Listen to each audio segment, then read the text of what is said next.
सरस्वती का प्रयाग से पश्चिम को चलकर पुष्कर में पहुंचना। पुलस जी कहते हैं, हे भीष्म, ब्रह्मा जी के यज्ञ की बात सुनकर बहुत से ऋषि आए। उन ऋषियों की पूजा केशव भगवान ने करी। पिनाकधारी महादेव जी ऋषियों को आसन देते थे। ब्रह्मा जी ने वशिष्ठ जी को आज्ञा दी कि इनको अर्घ पाद्य आदि देकर बिठाओ। इससे उन्होंने सुंदर वाणी कह अर्घ आदि दे कुशल अनाम में पूछकर कमल के पत्र पर बिठाया और कहा कि सदा इस पुष्कर तीर्थ में स्थित रहेगा। इसके पीछे जटा निरक्षर आदि धारण किए हुए सब ऋषिगण उस श्रेष्ठ पुष्कर को ऐसे शोभित करते थे जैसे स्वर्ग में गंगा जी को देवता शोभित करते हैं। जो ऋषिगण आए सब गेरू के रंगे वस्त्र धारण किए थे। बहुतों की बड़ी लंबी दाढ़ी व मूछें थी। बहुतों के बिड़ले दांत थे। किसी के चिपड़े नेत्र थे, किसी के बड़े बड़े शरीर, किसी का पेट बड़ा भारी। कोई अति विकराल नेत्र वाले थे। किसी के बड़े कान, किसी के कान ही नहीं, किसी के फटे हुए कान, किसी के बड़े बड़े लिंग, किसी के लिंग ही नहीं। किसी किसी के शरीर में नस, चमड़ा व हड्डी के सिवाय और कुछ था ही नहीं। बहुत से ऋषि लोगों के पेट निकले हुए थे। उस समय पुष्कर तीर्थ को प्रकाशित होते हुए देखकर ये सब ऋषि लोग तीर्थ के लोभ से वहां टिके थे। उनमें बहुत से बाल खिले लोग थे। बहुत अश्मकुट थे जो कि पत्थर से कूटकर अन्न फल आदि खाते थे। कोई दंतोलुखिली थे जो दांतों से ही कूटकर भोजन करते थे। कोई आम भक्षी थे जो कि कच्चे अन्न फल आदि खाते थे। कोई वायु भक्षी, कोई जलाहारी, कोई पत्तों को ही आहार करते थे। इस प्रकार नाना नियमों को करते हुए अपने चबूतरों पर पड़े थे।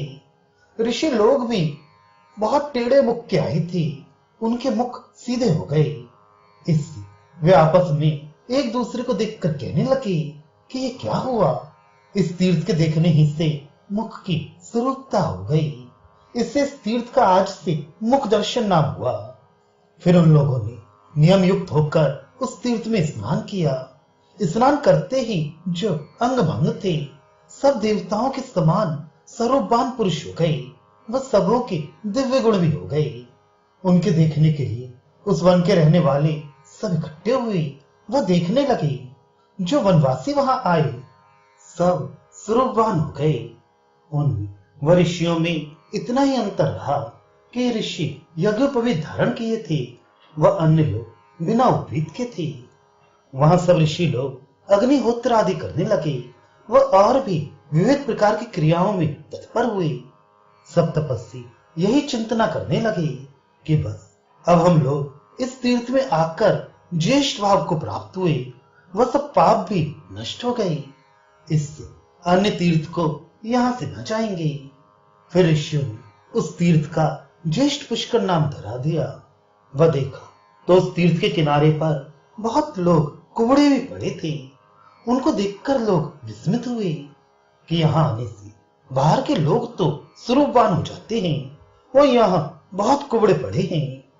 फिर ब्राह्मणों को दान और अनेक प्रकार के बर्तनों को देकर सुना कि यहाँ एक प्राचीन सरस्वती तीर्थ है। इससे वहां जाने की सबों ने इच्छा की। गए तो देखा कि उस सरस्वती तीर्थ वर के तीर पर नाना प्रकार के नियम व्रत वाले ब्राह्मण लोग टिके हैं। इस तीर्थ के चारों ओर वीर, इंगुद, काशीमरी, पकरिया, पीपल, बहेड़ा, इंद्रायणी, पलाश, करी, पीलू आदि वृक्ष लगे हैं। और भी कई था कंदल, बेल, आम्र, अंबार, अमरूद, मौनश्री, पारिजात आदि से शोभित कुल दिखाई दिया। कदम्ब का बड़ा भारी वन उसके तट पर लगा था। इससे अति मनोहर लगता था। वायु, जल, फल, पत्ते आदि सब अच्छे थे। वहां नाना प्रकार के ऋषिगण भी तप करते थे, जिनमें कोई कोई दांतों से ही कूच कर खाते, चक्की से पिसे दरे हुए अन्न नहीं खाते थे। कोई कोई पत्थरों से ही कूट कर खाते। इस प्रकार बहुत से तपस्वी लोग वहां टिके हुए वेद पाठ करते थे। वह उनके निकट वन के सिंह, व्याघ्र आदि मृगगण अपना स्वाभाविक वैर छोड़कर बैठे घूमते थे।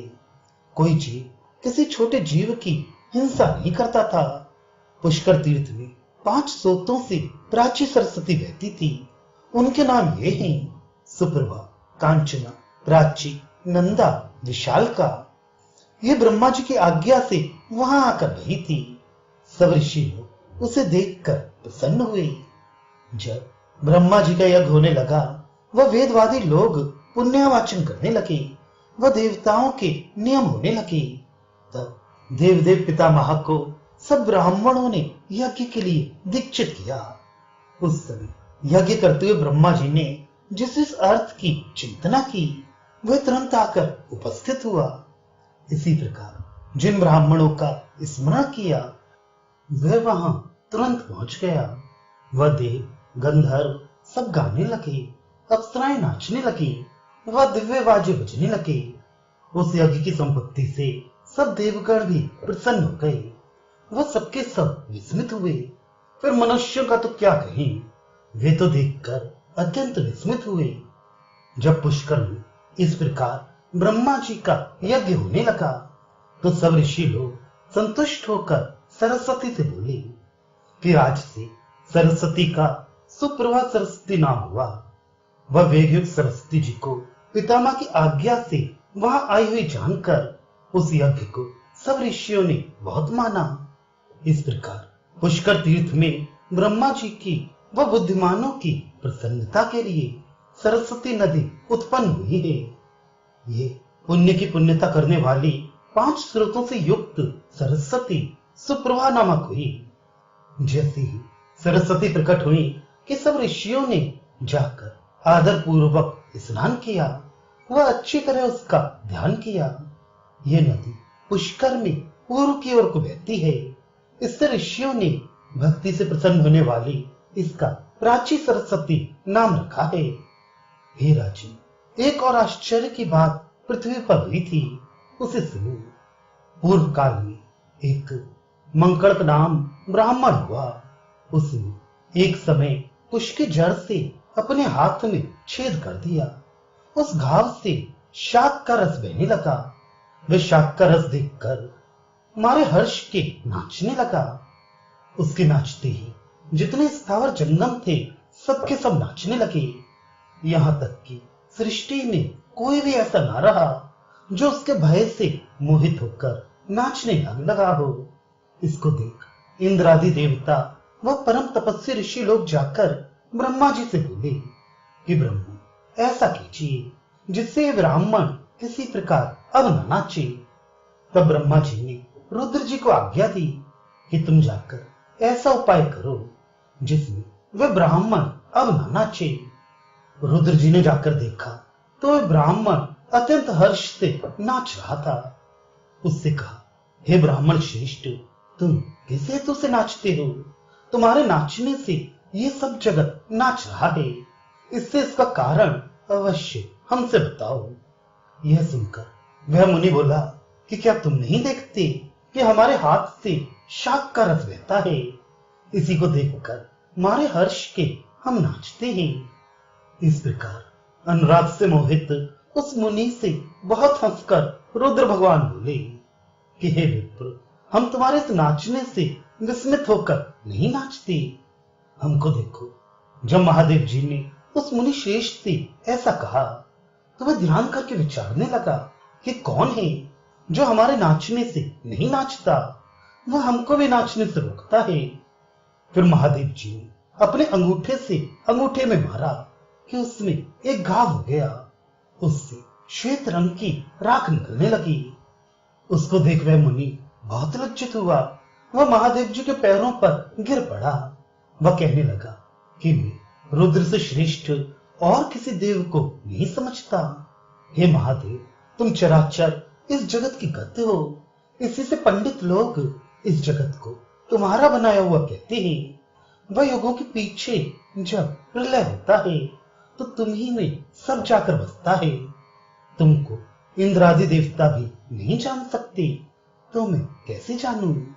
तुम्ही में सब ब्रह्मा आदि देव दिखाई देते हैं। देवताओं के करने व कराने वाले सब तुम ही हो। तुम्हारे प्रसाद से सब देव अकुतोभय हो जाते हैं। इस प्रकार महादेव जी की स्तुति करके प्रणत हो ऋषि ये वचन बोला, हे भगवान, तुम्हारे प्रसाद से अब यहाँ मेरा तप नष्ट नहीं होगा। यह सुन प्रसन्न मन होकर महादेव जी उस ऋषि से बोले कि हे विप्र, हमारे प्रसाद से तुम्हारा तप सहस्त्र गुण अधिक बढ़े। हम अब तुम्हारे साथ इस प्राची सरस्वती में सदा बसेंगे। सरस्वती नदी ऐसे ही महापुण्य है, पर इस तीर्थ में तो विशेषता से उस पुरुष को इस लोक में व परलोक में कुछ भी दुर्लभ नहीं है, जो कि सरस्वती के उत्तर के तट पर अपना शरीर छोड़ता है। वह प्राची सरस्वती के तीर पर जो जप यज्ञ करता है, वह फिर इस संसार में जन्म मरण को नहीं पाता। वह स्नान करने वाला राजस्व यज्ञ का फल पाता है। वह जो नियमों से उपवास से अपना देह दुर्बल करता है, चाहे जलाहार करके या वायुपान करके या पत्ते खाकर, वह चबूतरे पर बैठकर यम नियम सब करके, वह व्रत नियम भी जो ब्राह्मण उसी के तीर पर करता है, वह शुद्ध देह होकर ब्रह्मा के परम पद को जाता है। इस तीर्थ में जो लोग तिल भर स्वर्ण दान करते हैं, उस दान को पूर्व काल में ब्रह्मा जी ने पर्वत दान के समान कहा है। इस तीर्थ में जो मनुष्य आकर श्राद्ध करेंगे, वे अपने 21 कुलों सहित स्वर्ग को जाएंगे। इस तीर्थ में केवल एक पिंड देने से पितर तृप्त हो जाते हैं। ऐसा उत्तम तीर्थ है। उसी पिंड से उसके पितर ब्रह्मलोक को चले जाते हैं, फिर अन्न की इच्छा नहीं करते, क्योंकि वे मोक्ष मार्ग में चले जाते हैं।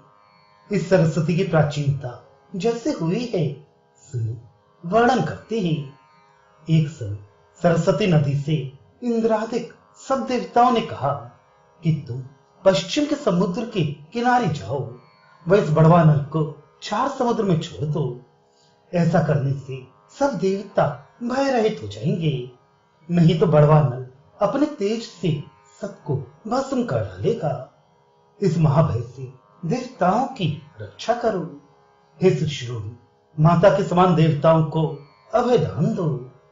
जब सब देवताओं की ओर से श्री विष्णु जी ने ऐसा कहा, तब सरस्वती जी बोली कि हम स्वतंत्र नहीं हैं। हमारे पिता विराट से हमको मांगो, हम उन्हीं की आज्ञाकारिणी हैं। वह भी कुमारी हैं। बिना पिता की आज्ञा हमें पद भी उठाकर कहीं जा नहीं सकती। इससे कोई और उपाय विचारिए। सरस्वती का ऐसा अभिप्राय जानकर श्री भगवान विष्णु ब्रह्मा जी के समीप जाकर बोले कि पितामह जी, बड़वाग्नि और किसी उपाय से शांत नहीं हो सकता। एक दोष रहे, तुम्हारी कन्या सरस्वती कुमारी को छोड़ और किसी से यह कार्य नहीं हो सकता। तब ब्रह्मा जी ने सरस्वती को बुलवाकर बड़ी प्रशंसा करके स्नेह से सिर सूंघ कर कहा कि हे देवी सरस्वती, हमारे व हमारे पुत्र सब देवगणों की रक्षा तुम करो। इस बड़वानन को ले जाकर लवण समुद्र में फेंक दो। पिता का ऐसा वचन सुन करांकुल पक्षी के समान सरस्वती रोने लगी, क्योंकि अब पिता से वियोग हुआ चाहता था। जब पिता के आगे दीनमन होकर रोने लगी, तब उसका मुख जलकण से सींचे हुए कमल की भांति शोक के आंसू से भीगकर अति शोभित हुआ। उसको इस प्रकार रोती देखकर ब्रह्मादिक देव सबके सब शोक भाव के वशीभूत हुए। शोक के संताप से तापित उसके हृदय को स्वस्थ करके ब्रह्मा जी बोले कि रोदन ना कर, अब तुझको कहीं से कुछ भय नहीं है। देवताओं के प्रभाव से तुझको बड़ा मान लाभ होगा। अब लेकर इस बड़वा नल को समुद्र के बीच में छोड़ दे। इस प्रकार जब वह बाला ब्रह्मा जी से कही गई, तब नेत्रों से आंसू बहाती हुई ब्रह्मा को प्रणाम करके बोली कि अच्छा, आपकी आज्ञा से जाती हूं। सब देवताओं ने व ब्रह्मा जी ने भी कहा कि चली जाओ, कुछ भी भय तुमको नहीं है। यह सुन भय छोड़ हर्षित मन होकर चलने को उपस्थित हुई। उसकी यात्रा के समय शंख नगाड़े आदि बाजे बजे व नाना प्रकार के वैदिक पौराणिक मंगल पढ़े गए। सफेद कपड़े पहनाए गए, श्वेत चंदन अंगों में लगाया गया। शरद ऋतु की कमल का छत्र बनाकर ऊपर लगाया गया मोती हीरो का हार पहनाया गया। पूर्णमासी के चंद्र के समान प्रकाशित मुख वाली व कमल पत्र के समान विस्तृत नयन वाली इंद्र की कीर्ति सब दिशाओं में फैलाती हुई अपने तेज से उस शरीर से निकल जगत को प्रकाशित कराती हुई चली। तब उसके पीछे पीछे गंगा जी भी चली और बोली कि हे सखी, कहां जाती हो? हम तुमको फिर से देख ले। फिर सरस्वती जी खड़ी हो गई। गंगा जी बोली, हे शिवी, अब तो तुम पश्चिम दिशा को जाती हो। जब कभी फिर प्राच्य दिशा को लौटोगी तभी हमको देखोगी और देवताओं सहित तुमको तभी हम भी देखेंगे। अब उत्तर को मुख करके सब शोक छोड़ दो। तब सरस्वती उत्तर को मुख करके फिर पूर्व मुख हो गई। वह गंगा जी उत्तर को मुख किए रही। इसलिए उस स्थान पर स्नान दान करने से अश्वमेध यज्ञ करने का फल होता है। वह श्राद्ध करने से पितरों को अक्षय फल मिलता है। जो कोई मनुष्य उत्तर वाहिनी गंगा व पूर्व वाहिनी सरस्वती में स्नान करेंगे वे तीनों ऋणों से छूट जाएंगे और मोक्ष मार्ग में पहुंचेंगे। इसमें विचार कुछ नहीं है। फिर गंगा जी ने सरस्वती से कहा कि फिर भी तुम्हारे दर्शन हो, ऐसा ना हो उधर से ना लौटो। अच्छा, अब जाओ, बार बार हमारा स्मरण करती रहना। इसी प्रकार यमुना जी भी सरस्वती से मिली। वह मनोरमा गायत्री जी भी सावित्री आदि और भी सब स्त्रियां मिली। वह कुछ दूर पहुंचाने गई। जब इन सबों ने विसर्जन किया तो वे सरस्वती जी मनुष्य शरीर से नदी रूप होकर बहने लगी। वह जाते जाते उतंक मुनि के आश्रम पर से आगे को चली। सो जब गंगा यमुना से विदा होकर आगे को चली तब कल्प वृक्ष के नीचे होकर पश्चिम को सिरकी। सब देवताओं के देखते देखते चली। वह कहा कि हमको विष्णु भगवान का रूप जानकर सब देवगण सदा स्तुति करते रहना। वह ब्राह्मण लोग भी फल के लिए नित्य सेवा करते रहेंगे। हम अब कल्प वृक्ष के नीचे होकर पश्चिम के समुद्र को जाती हैं। वह वृक्ष साक्षात विष्णु भगवान का रूप है। वह अनेक शाखाओं से युक्त है, मानो साक्षात ब्रह्मा की मूर्ति है। वह उसके खोखले में कोटि कोटि देवगण बैठे रहते हैं। वह उसके पत्र पत्र में बैठे हुए देवगणों के वचन सुनाई देते हैं। यह देखो, ये प्रयाग का कल्प वृक्ष या अक्षय वट पुष्प रहित है, तथापि पुष्पवान सा दिखाई देता है, क्योंकि जाति चंपा आदि के समान उसकी भी शाखाओं पर शुक आदि पक्षी बैठे रहते हैं। वह केतकी अशोक आदि वृक्ष भी उसके किनारे किनारे बहुत हैं। उन पर भी कोकिल आदि पक्षी पुष्पों के आकार के बैठे रहते हैं। इस प्रकार का वह कल्प वृक्ष है। जैसे महादेव जी से युक्त गंगा जी, वैसे ही अक्षय वट से सरस्वती जी युक्त हैं। जब सरस्वती जी वहां आई तो कल्प वृक्ष रूप श्री जनार्दन भगवान से बोली कि अच्छा, अब अपने अग्नि बड़वा नल को हमको दो कि हम पश्चिम समुद्र में पहुंच जाएं। जब सरस्वती ने ऐसा कहा तो श्री विष्णु भगवान जी ने कहा कि अच्छा, ग्रहण करो, तुमको इससे जलने का भय ना होगा। अब इसे पश्चिम समुद्र को पहुंचाओ और इसे स्वर्ण के पात्र में कर लो। यह सुनकर सरस्वती ने सोने के पात्र में कर लिया। इस रीति से श्री विष्णु भगवान ने बड़वा नल सरस्वती को सौंपा। उसे ग्रहण कर वह सुश्रोणी पश्चिम दिशा की ओर चली। वह वहीं अंतर्धान हो गई। नीचे नीचे जाती हुई पुष्कर तीर्थ में पहुंची, जो कि सुंदर और देवता और सिद्धों से सेवित है। वहां के मर्यादा पर्वत में वह निर्मल नदी उत्पन्न हुई, जहां पर ब्रह्मा जी ने यज्ञ सेवन किया है। वहां ही मुनि श्रेष्ठों की सिद्धि के लिए ये महानदी सरस्वती जी आई हैं। जहां पर ब्रह्मा जी ने यज्ञ सेवन किया है, वहां ही मुनि श्रेष्ठों की सिद्धि के लिए ये महानदी सरस्वती जी आई हैं। जिन जिन कुंडों में वहां ब्रह्मा जी ने होम किया था, उन सबको सरस्वती ने प्रत्यक्ष होकर प्लावित किया। यहाँ तक कि उस पुण्य पुष्कर तीर्थ में सरस्वती सैकड़ों धाराओं से बही, वह सब कुंडों में भर गई। पवन भी ऐसा उस समय चला कि सरस्वती का जल लेकर सर्वत्र उस तीर्थ में पहुंचा दिया। वह पुण्य महानदी उस क्षेत्र के प्रत्येक स्थान में व्याप्त हो गई। वहां टिकी हुई सरस्वती सब मनुष्यों का पाप नाशती है।